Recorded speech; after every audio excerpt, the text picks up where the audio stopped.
बघा, आज motivational quote नाही आहे, आज काय रक्षाबंधन. काय दर्शवते? रक्षाबंधन.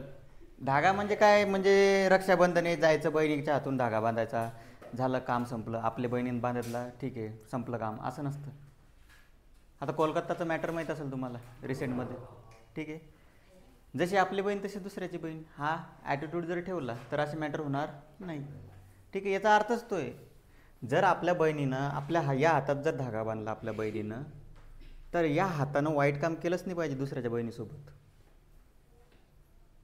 रियालिटी समजून घ्या. या हातात जर आपल्या बहिणीनं धागा बांधला ना, तर या हातानं दुसऱ्याच्या बहिणीसोबत कधी वाईट काम झालं नाही पाहिजे. याला म्हणतात रक्षाबंधन. रक्षाबंधन म्हणजे काय? स्वतःच्या बहिणीचं रक्षा करायची आणि दुसऱ्याच्या बहिणीकडं. समजून घ्या, रियालिटी समजा, ठीक आहे. आणि परत एक गोष्ट सांगतो, तुम्ही जर दुसऱ्याच्या बहिणीला प्रोटेक्ट करायला किंवा तिचं रक्षण करायला जर समोर आले ना, तर तुमच्या बहिणीचं रक्षण करायला 100 जण समोर येतील. किती जण? 100. आणि जर तुम्ही दुसऱ्याच्या बहिणीला किंवा एखाद्या मुलीला त्रास द्यायला समोर गेले, तर तुमच्या बहिणीला त्रास द्यायला बघा किती येतील. मग विचार करायचा. जेवढं तुम्ही चांगलं काम करता तेवढं तुम्हाला म्हणजे सपोर्ट भेटतो आहे. युनिवर्समध्ये ती सिस्टीमच बनलेली आहे. चांगलं काम करा, हे जे युनिवर्स आहे तुम्हाला कुठून ना कुठून मदत करेल. वाईट काम करा, युनिवर्स तुम्हाला कुठून ना कुठून काढून टाकेल ॲटोमॅटिकली, ठीक आहे. त्याच्यासाठी ही इमेज मुद्दाम लावली मी आज. तुम्हाला बोलायचंच होतं या विषयावर, पण कसं आहे आपला वेळ पण जातो त्याच्यामध्ये, पण तुम्हाला सांगणं पण काम येते त्या गोष्टीचं. काय? रक्षाबंधन. समजलं? ही इमेज आठवायची बरोबर. जशी आपली बहीण आहे ना, तशी दुसऱ्याची बहीण असू शकते, ठीक आहे. की जिला गरज आहे प्रोटेक्शनची, जिला संरक्षणाची गरज आहे. कसं असतं, लाज कोणत्या गोष्टीची वाटू द्यायची आणि लाज कधी नाही वाटू द्यायची, हे पण महत्त्वाचं आहे. लाज कधी वाटली पाहिजे? समजा एखादी म्हातारी आजी आहे, तुम्ही एखाद्या बसस्टॉपवर उभे आहे, त्या आजीला बसमध्ये जायचं आहे, तिला चालता येत नाही, त्यावेळेस तिथं त्या आजीचा हात धरायचा, तिचं जे सामान असेल ते हातात घ्यायचं आणि त्याला बसपर्यंत पोहोचवायचं. ही कोणती गोष्ट आहे? लाज वाटू द्यायची नाही. काय वाटू द्यायची नाही? लाज.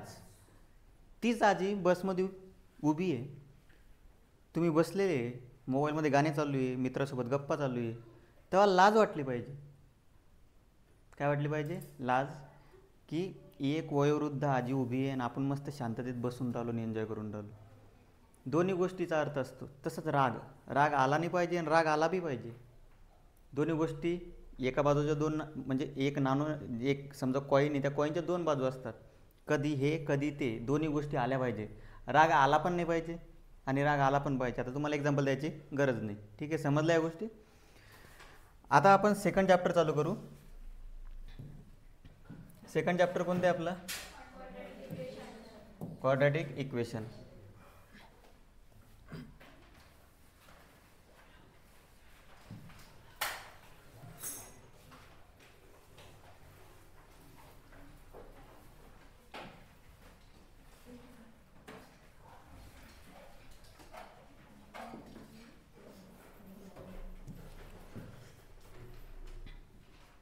बघा,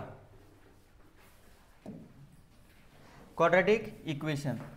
आता बघा, तुम्हाला इथे दिलेले क्लासिफाय. आता थोडंफार आपल्याला इंट्रोडक्शन माहिती पाहिजे. जसं की classify the following polynomials as linear and quadratic. आता बघा, लक्ष द्या. लिनियर काही लिहून घ्यायची गरज नाही, फक्त लक्ष द्या, शांत बसा. Linear equation in two variable शिकलो आपण. लिनियर इक्वेशनचं काय महत्त्व असतं, म्हणजे त्याची प्रॉपर्टी काय असते? लिनियर इक्वेशनची डिग्री किती असते? त्याची 1. डिग्री किती असते? 1. व्हेरिएबलची डिग्री 1. मग ह्याच्यात लिनियर बघा, लिनियर म्हटलं की डिग्री 1. कोणाकोणाची डिग्री 1 आहे?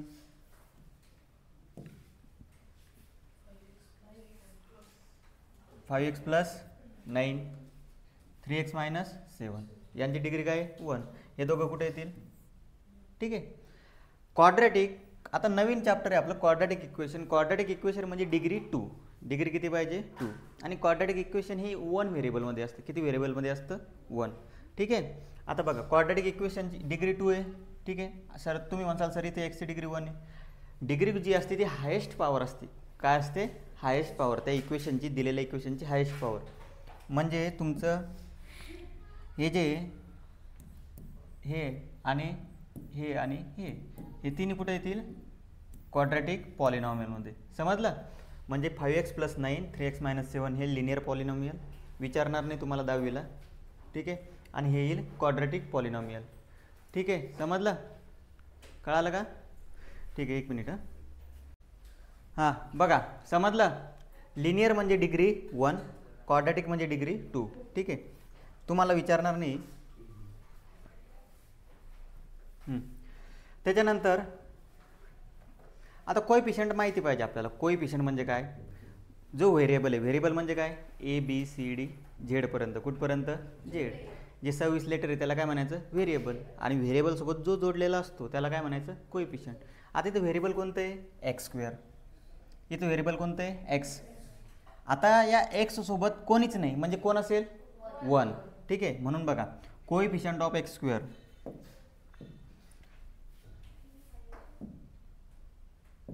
Coefficient of x². हा जो x² आहे त्याचे कोएफिशियंट पहिला किती आहे? 1. दुसरा किती आहे? 3. तिसरा किती आहे? 5. ठीक आहे. मग तसे आपल्याला x चे सांगायचे. x चा कोएफिशियंट पहिला किती आहे? 3. दुसरा किती आहे? -5.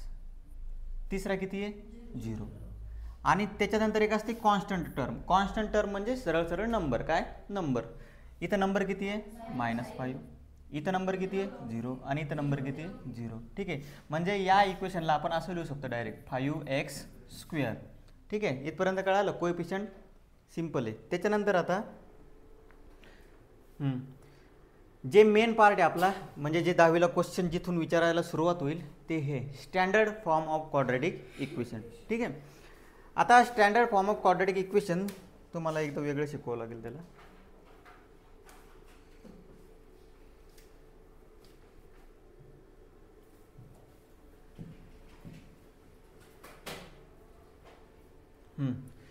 Standard form of quadratic equation. Standard form.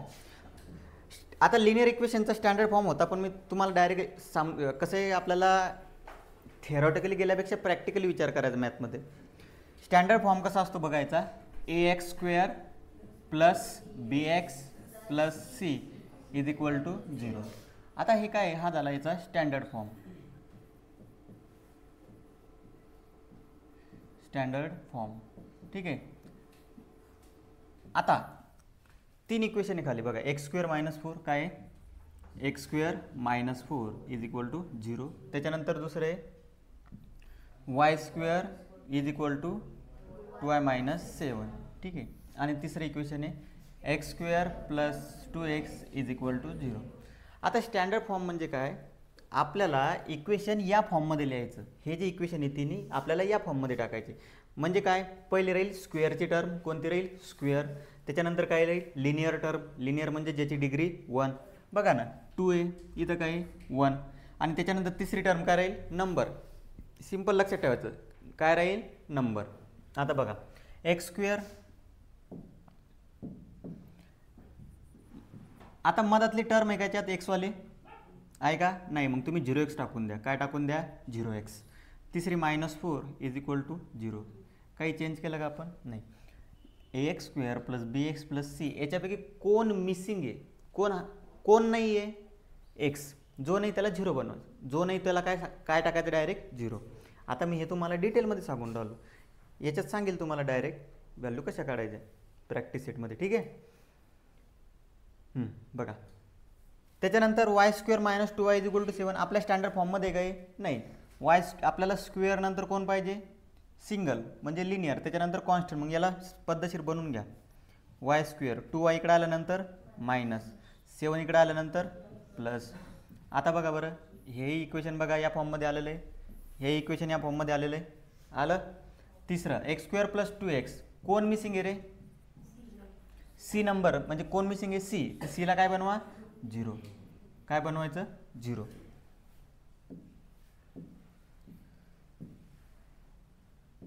बघा काय काय चेंजेस केले आपण.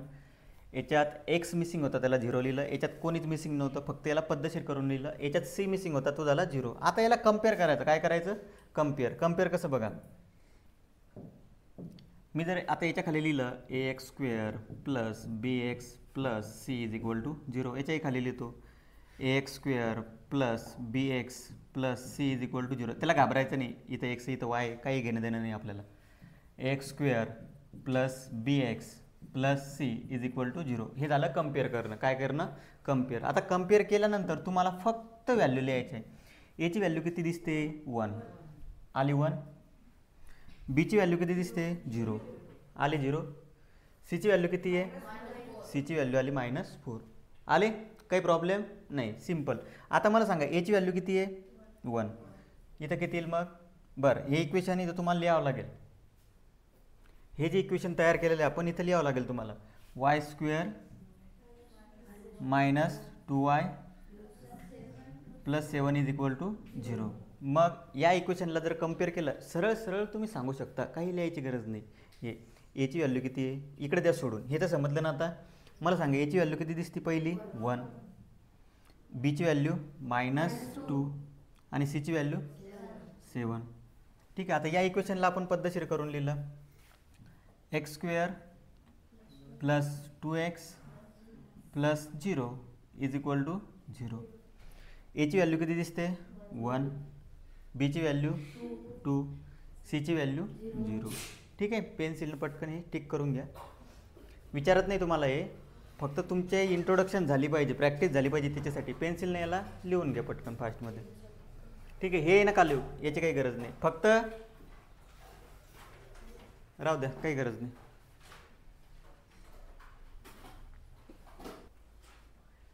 बघा आता डायरेक्ट प्रॅक्टिस सेट घेतो तुमचा. प्रॅक्टिस सेटमध्ये जे क्वेश्चन मिसिंग असले ते इकडे घेऊन टाकू आपण नंतर, मग प्रॅक्टिस सेट झाल्यावर. हां, राईट एनी 2 क्वाड्रॅटिक इक्वेशन.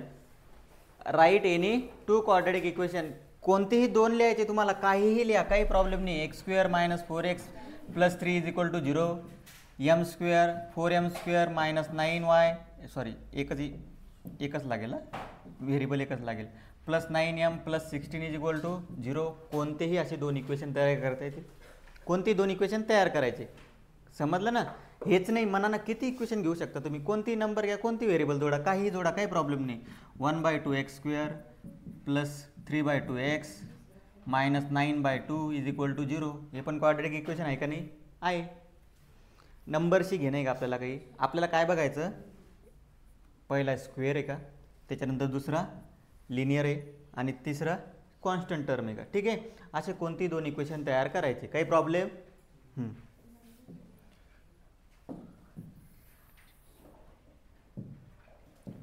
हां, आता सेकंड नंबरचा question. Decide which of the following are quadratic equation.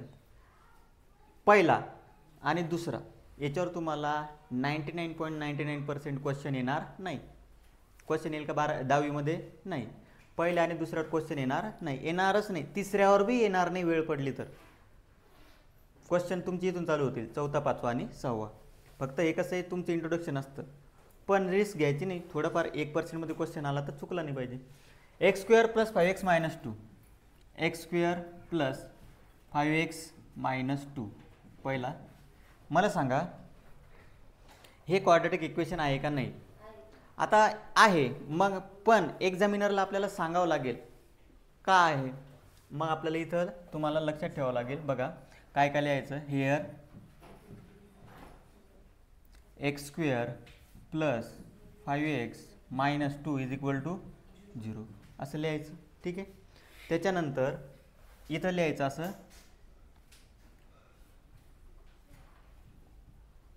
Only one variable.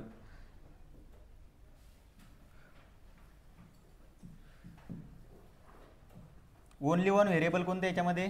X. आणि इथं लिहायचं मॅक्झिमम इंडेक्स. काय लिहायचं? Maximum index. मॅक्झिमम इंडेक्स किती याचा? 2. किती आहे? 2. ठीक आहे. इथं दिलेलं असेल तुम्हाला हे असं. मी फक्त त्याला वेगळं करून लिहिलं. बघा, is the only one variable but maximum index is not 2. आता नाही म्हणून ते नाही. कसं लिहायचं? Only one variable. Only one variable कोणतं आहे? Only one variable x. Maximum index किती आहे? 2. हे 2 लाईन लिहायच्या फक्त. Therefore it is a quadratic equation. It is a quadratic equation. आता इथून समोर प्रत्येक क्वेश्चनमध्ये मी फक्त क्यू ई लिहील. काय लिहील? क्यू आणि ई. तुम्ही समजून घ्यायचं. जेव्हा एक्झाममध्ये लिहिसाल त्याला पूर्ण लिहायचं. काय लिहायचं? Quadratic equation. ठीक आहे, हे झालं फर्स्ट. आता प्रत्येक एक्झाम्पल असे सोडवायचे. सेकंड कोणतं चालू आहे आपलं? हे वाय स्क्वेअर मायनस प्लस आहे y square is equal to 5y minus 10. Standard form कोणता राहील? हिअर वाय स्क्वेअर 5y ला इकडं आणा minus 5y plus 10 is equal to 0. ठीक आहे, हे सगळं आहे का? आहे का? आहे ना? आहे. Only one variable. दुसरं व्हेरिएबल आहे का वाय सोडून? लक्ष द्या, दुसरं व्हेरिएबल आहे का वाय सोडून? नाही. मॅक्झिमम पॉवर किती आहे? 2. इंडेक्स म्हणजे पॉवर समजा, डिग्री समजा. मॅक्झिमम किती आहे? 2. आणि क्वाड्रॅटिक इक्वेशनच्या बरोबर सिरीजमध्ये बसतं ax² + bx + c म्हणजे it is a quadratic equation. ठीक आहे, समजलं आहे? लिहून घ्यायचं. घ्या लिहू.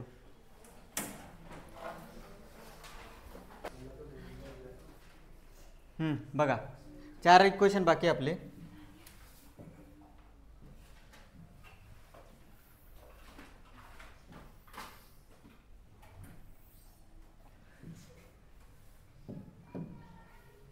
बघा आता तुम्हाला जी गोष्ट सांगितली होती फर्स्ट चॅप्टरमध्ये कोणती, की जो अपॉनमधला नंबर असतो त्यानं डिवाइड करून टाकायचं. काय करून टाकायचं? डिवाइड. इथं वाय. आता काय वाय? वायनं डिवाइड नाही, मल्टिप्लाय. वायनं मल्टिप्लाय करा. वायनं जर याला मल्टिप्लाय केलं, बघा याची सोपी ट्रिक सांगू का अजून? वायने एकदा इकडे मल्टिप्लाय करायचं, एकदा इकडे करायचं. समजलं? वायने इकडे करा, काय होईल? y³. इथं वाय निघून गेला, इथं काय होईल? 2y. काही सरळ करायची गरज नाही, याला सरळ करायची गरज नाही. का? ओनली वन व्हेरिएबल आहे. Only one. एक मिनिट, 1 राहील. बरोबर आहे, सांगत जा असं काही प्रिंटिंग मिस्टेक झाली की. Only one variable. Only one variable कोणतं आहे? वाय. मॅक्झिमम इंडेक्स किती आहे? मॅक्झिमम इंडेक्स काय? 3. इंडेक्स 3 असला की क्वाड्रॅटिक इक्वेशन असतं का? नाही. It is not a quadratic equation. It is not a quadratic equation. समजून घ्यायचं. ठीक आहे, आता इथं परत एक्सने इकडे मल्टिप्लाय करा. x² + 1. एक्सने इकडे मल्टिप्लाय करा मायनस 2x. या 2xला इकडे घेऊन या. x² + 2x + 1. ठीक आहे,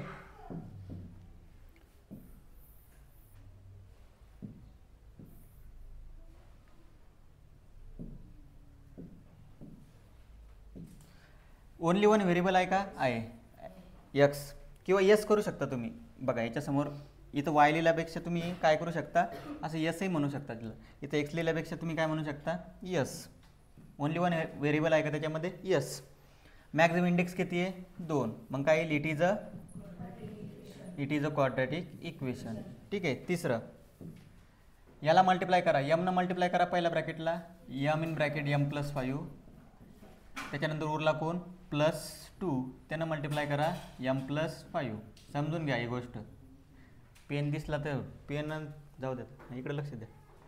m+2 m + 5 लिहायची गडबड करायची नाही.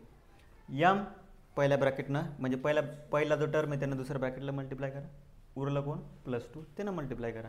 mनं मल्टिप्लाय केल्यावर काय होईल? m² + 5m + 2m + 5 is equal to 0. बघा याची प्रॅक्टिस करणे तुम्हाला. हे मल्टिप्लिकेशन 2 ब्रॅकेटचं मल्टिप्लिकेशन आलं पाहिजे. काय करायचं? यमनं मल्टिप्लाय करायचं फर्स्ट ब्रॅकेटला. त्याच्यानंतर +2 साईन सोबत घ्यायचं. काय? +2. तर +2 आलं पाहिजे. मायनस असेल तर काय आलं पाहिजे? Minus. यमनं m² m × 5 5m. 2 multiply केल्यावर 2m. 2 मल्टिप्लाय करा 10. आता इथं साईन सगळे पॉझिटिव्ह आहे म्हणून आपल्याला जास्त विचार करायची गरज पडली नाही. साईन निगेटिव्ह असलं तर विचार करावा लागेल. याला सॉल्व करू शकतो आपण. 5m 2m किती होतील? 7m + 10 is equal to 0. बघितल्या सांगू शकता हे पण काय क्वाड्रॅटिक इक्वेशन आहे.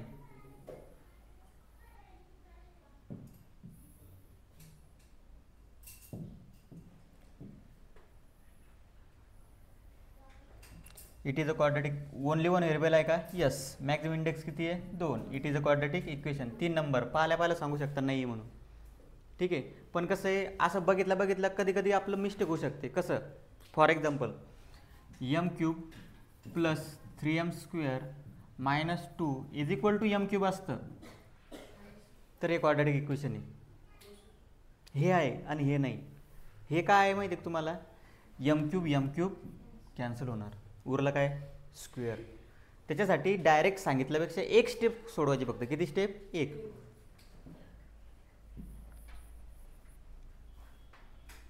m³ प्लस 3m² मायनस 2 हे 3m इकडे आल्यावर काय झाले? Minus 3m³ is equal to 0. आता m³ आहे काय आहे? m³. इथं पण m³ आहे, याला सोडवा. इथं किती असतो? 1. हे किती आहे? -3. 1 - 3 किती होतील? -2. म्हणजे m³ आणि -3m या दोघांना सोडवल्यावर आन्सर काय आला आपलं? -2m³. इथं किती उरलेले? 3m². इथं किती उरलेले? -2 इज इक्वल टू 0. त्याच्यानंतर परत